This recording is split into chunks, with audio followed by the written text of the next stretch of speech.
The feature act tonight is visiting us from New York City. He was once a great comic here in DC, but he's moved on to bigger and better things. He recently made his TV debut on Laughs on Fox. He's a good friend of mine. Put your hands together for Ryan Schutt. Hello, crowd. Sean said I came here from New York yesterday. I'm still kind of recovering from that journey. Took a fucking megabus down here, which is apparently, I didn't get this memo, it's just the transportation mode of choice for just the wretched of the earth. Like, that's just... Did you try to get on a Greyhound, but they wouldn't let you on because of your open sores? Try fucking megabus. Dude, I was sitting there and it just sounded like everybody was coughing somehow. Like, just... It's like, did I just like wander into like a quarantine and I didn't even realize it? It was just this symphony of disease around me, like every 30 seconds. So I guess I'm warning all of you. I am patient zero for just an awful plague that's about to hit DC. They just let go of just like a busload of us, just like go, you're all infected. It's like the opening of a zombie movie. Boy, that little rant just died out really hard, didn't it? It's a sign of like a good joke, is like it just kind of peters off into just abject silence. You can hear the air conditioning unit behind me. Usually that's not a good sign of a funny set. It's just like, oh, you can hear the air conditioner in the background. Clinks of glasses at the bar. All right. This is like my favorite time of year because it means that basketball season is starting. I'm like the biggest NBA fan in the world. Do you guys watch the NBA at all? Do you guys like the NBA? Wait, let me do that survey again. Do you guys like the NBA? Okay, Jesus, you don't have to take like a tone with me. I love the NBA. It's like one of my favorite things in the world to watch. I only have one complaint about it. It's just like a minor quibble. It's not like a big deal, but I don't like that it's all in like HD now. Just like the high definition television. You could just like see everybody like way too well. You just see every face, like every pockmark. The only reason it's a problem for me is like NBA players, not the greatest looking bunch of people I've seen in my life, you know? Dude, like have you guys ever seen Kevin Durant in HD? Like he is a tall, skinny, goofy bastard, man. Like I know I'm not in a great position to talk, but he's just got that like Nightmare Before Christmas physique thing going on. Like he puts on a basketball jersey, it just looks like a plastic bag caught in a tree branch. It was like a weird thing to look at.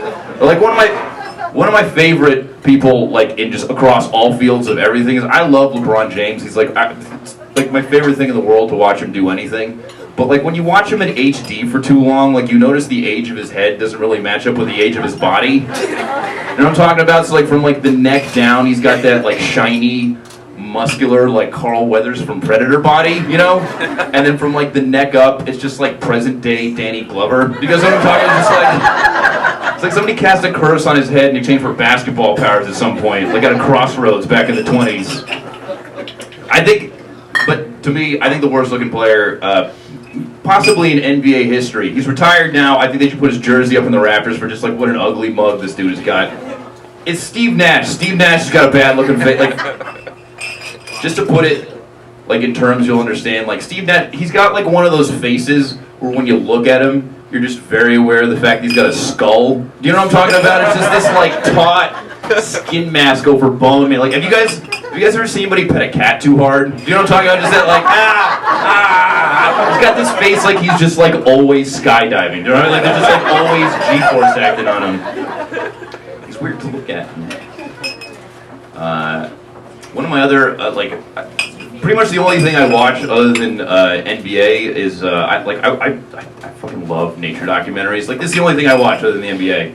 Like Planet Earth, right? Like National Geographic. I fuck with nature documentaries. I love them. And here's the thing. I feel like people that make nature documentaries, like they don't get nearly enough credit, right? Because it's like an impossible job to make a nature documentary, and no one cares. Like it's so hard to do that job.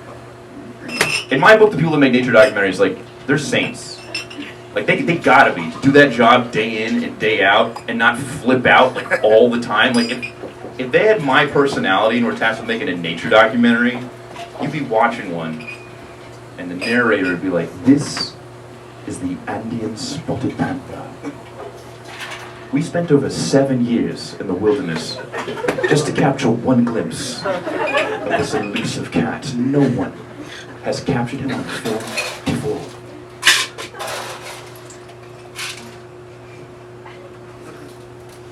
Did you hear what I said? I said 7 years in the wilderness just to capture one glimpse of that fucking cat.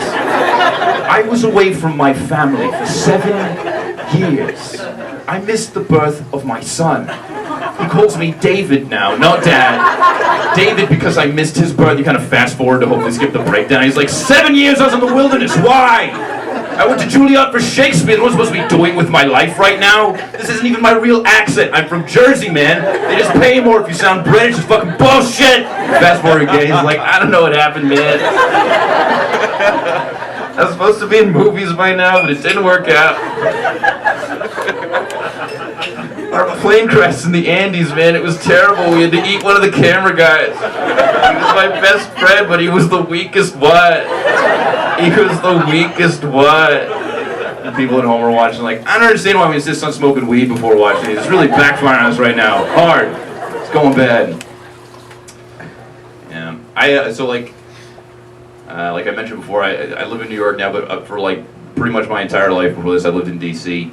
I used to live, when I was living here, I used to live in a group house with a bunch of people I met through Craigslist. Which, anybody else in here just like ever been totally out of options before?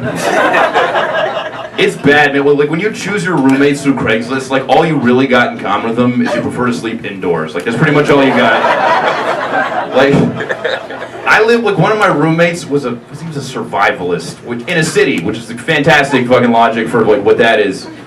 For those of you that are fortunate enough to have never intersected with that fucking lifestyle before, a survivalist is somebody that thinks human civilization is gonna totally collapse in like the next 6 to 8 weeks or so, and he's just gonna overcome the whole thing just through sheer camping ability alone. Like it's basically somebody that tries to turn mental illness into a skill set. That's basically what a survivalist is. And this guy, like he actually kept a vegetable garden out back that he planned to use as a food supply for when the world ends. It's just like a little 2x2 plot. Like that's it, that's enough. There's a plot of land with a crop yield that's slightly larger than the chia pet. That's really gonna sustain him through the apocalypse. And the thing, all he grew in it was hot peppers, that's it. That was his food supply for when the world ends. And what was even worse is like, he has this really weird way of gardening where like he goes around and he pollinates each individual flower with his finger. It's gross, right? This is like him artificially inseminating flowers. And like I caught him doing it in the yard one day and he like jerked up, like I interrupted something. He's like, oh. And I was like, alright, you know what, man? Just get in the fucking house, alright? The neighbors can see you. And second of all, you don't gotta do that, alright?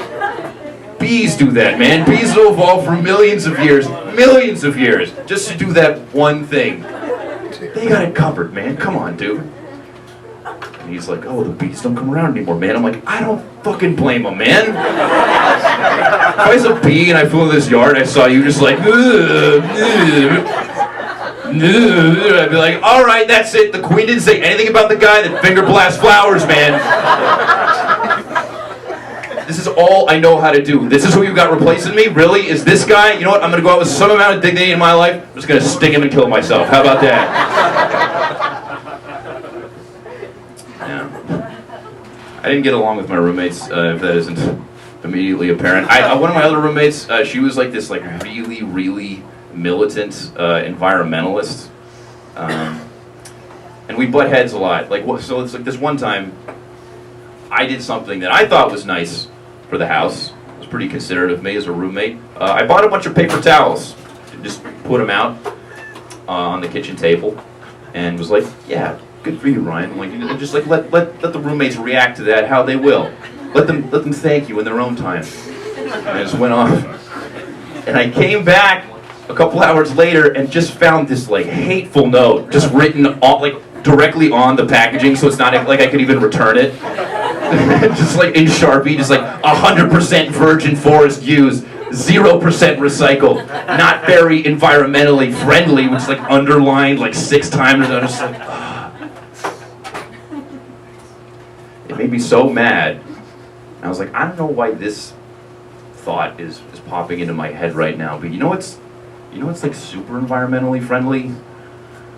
Murder. Murder is like one of the most environmentally friendly things you can do, man. Oh, to just strangle somebody to death? You just get rid of like 50,000 pounds of carbon dioxide emissions over the course of their lifetime. You just kind of lay them down, and it fertilizes the soil, and you can grow kale, and it like offsets your car.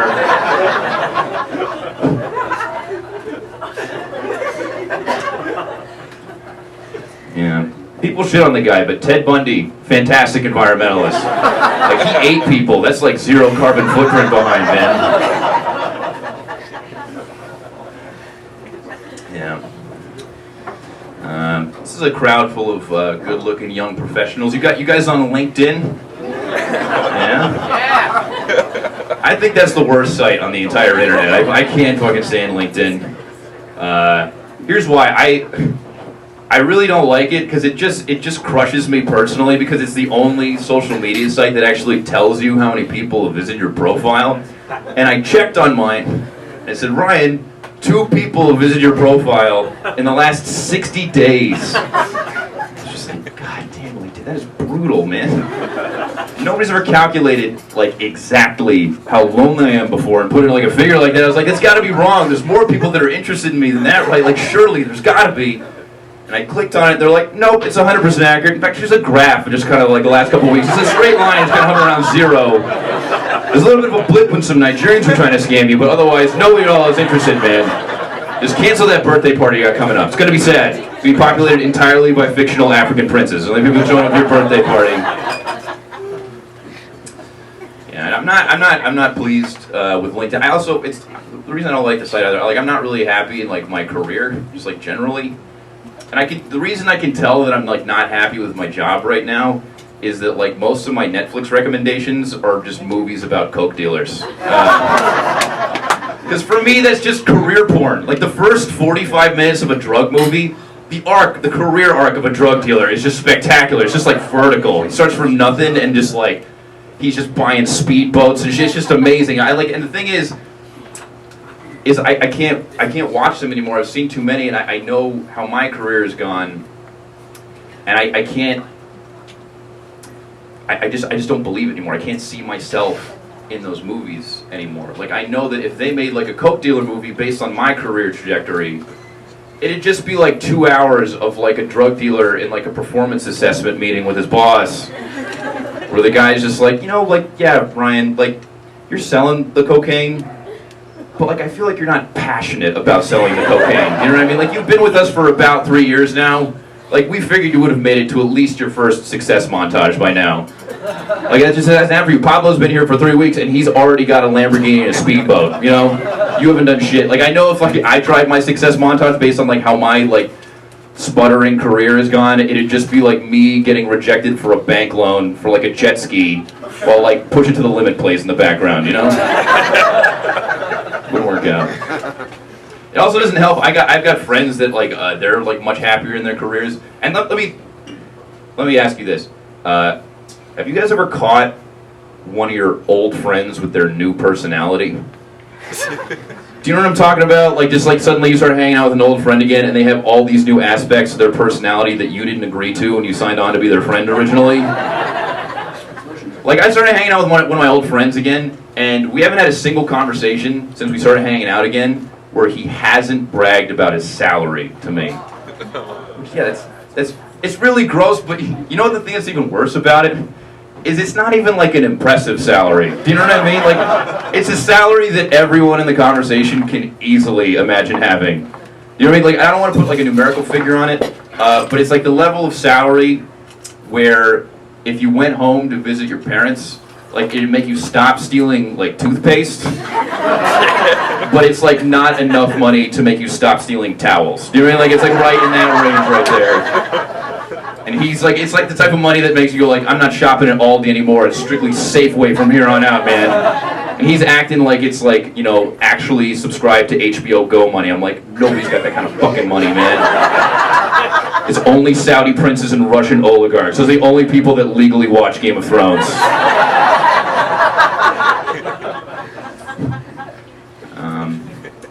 Pat was talking about tattoos earlier. Really, nobody in this crowd has a tattoo? I find that hard. One person did? Okay. That's still pretty low. And you? 2 out of like, I don't know, like 100 people? It's a room full of fucking squares right here, man. Like, bus all of you guys in from Arlington? Is that what happened? I can't get a tattoo. Like, it might hurt my chances at Deloitte. Like, I'm not sure it'll happen. Just like, fuck out of here, man. What, did he ask you what it was already? I'm sorry, I missed it. What's your tattoo? So it's a military tattoo. Okay. Is it Semper Fi? It's not Semper Fi. Okay. That's like a Marine thing, right? Yeah. And you weren't in the Marines? I was in the Marines. Oh, you were? Don't they like make you get the Semper Fi thing? Isn't that like a brotherhood thing? Sorry, I would say probably 3/4 of people get that in their first 2 weeks. Oh, it's like a freshman year Marine tattoo. The equivalent of like the Salvador Dali poster. It's like, yeah, I'm really edgy. Just Semper Fi, dude. What would happen if like you got the Semper Fi tattoo too soon? Would you get like the Full Metal Jacket soap bar beating? Like if that happened? I think the only time you get it is always too soon. Yeah. If you make it past that first 6 months, yeah. nobody ever gets it. What you conveniently avoided mentioning what you've gotten. What is? Some office for deployment. Okay. And it's got like a family crest thing, and then right next to deployment stuff. It sounds elaborate, man. That's really good. But so it's like it's personal. It tells a story. Yeah. That's great. Here's the thing about tattoos. I always want to get one, but I feel like for your first tattoo, like you need a story like that. You know what I mean? You need something like an interesting anecdote to like represent on your body, right? And here's the problem with me. I've had a really boring life. You know, like, I've had a life, but it hasn't been like tattoo interesting. Do you know what I'm saying? Like, the reason why I feel like you need a good story for your first tattoo is I used to date this girl for a really long time. She was covered in tattoos. I remember asking her one day, like, what's the story behind your first tattoo? And she's like, oh, it's this one right here. It's a cursive letter J. It's the first letter of my father's signature. He passed away when I was 9 years old. I was like, oh my God, that's really powerful. You know? My worst nightmare is she comes back at me and is like, Ryan, what's the story behind your first tattoo? And all I got is just like, oh, that's just a pair of dice, you know? She's like, oh, because like life's a gamble, right? You don't know what's gonna come next. And I'm just like, nah, I just like dice, you know?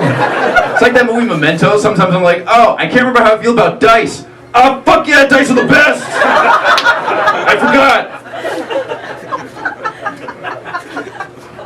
I kind of feel like right now, like it's like I'm at a point in my life where like I'm trying to get my life together, you know. And I feel like it would be a lot easier to do that if I had a 5-day forecast for how drunk I'm gonna get that week.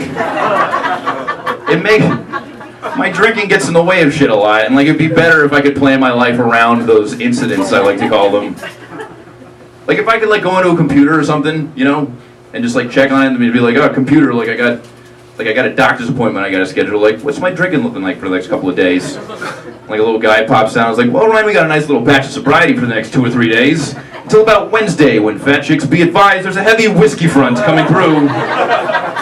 The storm will likely be caused by the fact that you learn that your ex-girlfriend is now happily dating the starting power forward for the New York Knicks. The 7-time All-Star makes over 300,000 times your net worth in a single year, and basketball groupies have nicknamed him King Anaconda. The storm will likely be worse than 2007's Hurricane Cuervo, where you broke into your own house, even though your keys were in your pockets.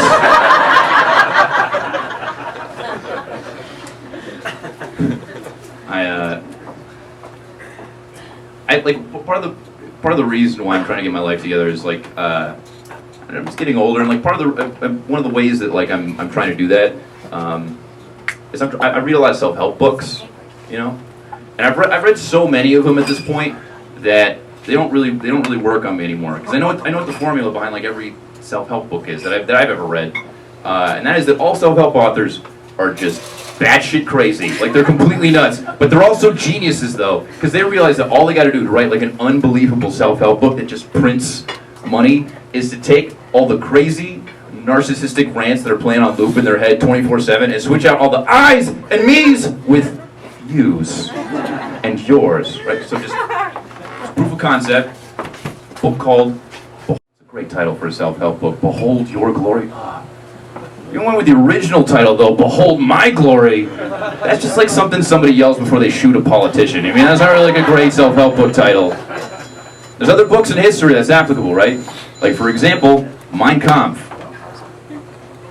It's a book written by Adolf Hitler, one of history's best-known, most evil, most irredeemable psychopaths, right? Your Kampf. First ballot Oprah's Book Club. I guarantee it, man. If you take that book, you switch out the word Jews with the term self-doubt, it becomes a really uplifting read, man. All right, that's a nice weird note to end on, I think. Thank you guys very much. Have a good night.